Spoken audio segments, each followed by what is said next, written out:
Day 30. Vega de Valcarce to Fonfría.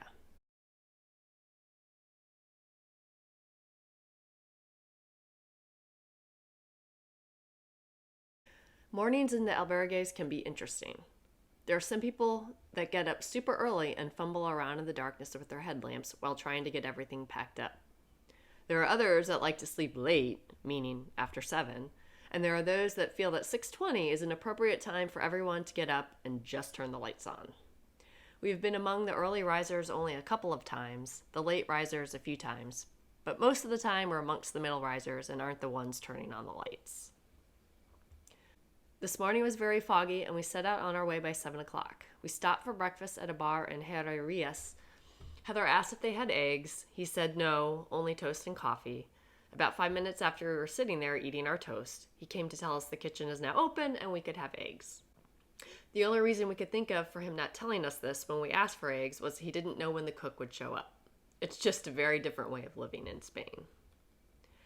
After breakfast, we started the climb. It wasn't quite as steep as the mountain on the first and second day, and we're in a bit better shape, so it was manageable. It helped that there was a town every 2.5 to 3 kilometers. It's nice to have something measurable to walk towards. Since it was foggy, there wasn't much scenery to look at. We passed into the Galicia region and stopped for lunch in Osabrero. When we came out of the bar, the sun was starting to peek out. Finally. It was a nice walk in the afternoon with some smaller hills. Even though the guidebook shows some smaller hills and a stop that's called Alto de Pollo, we were not prepared for the last hill of the day.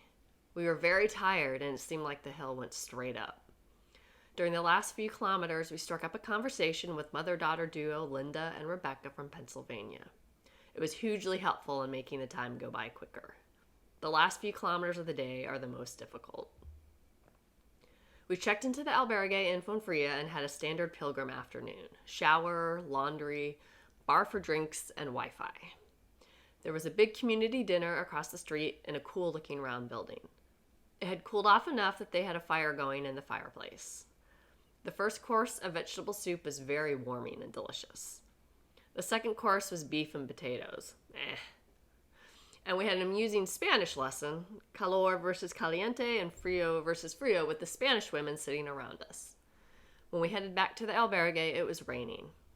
Let's hope it stops overnight. Buen camino.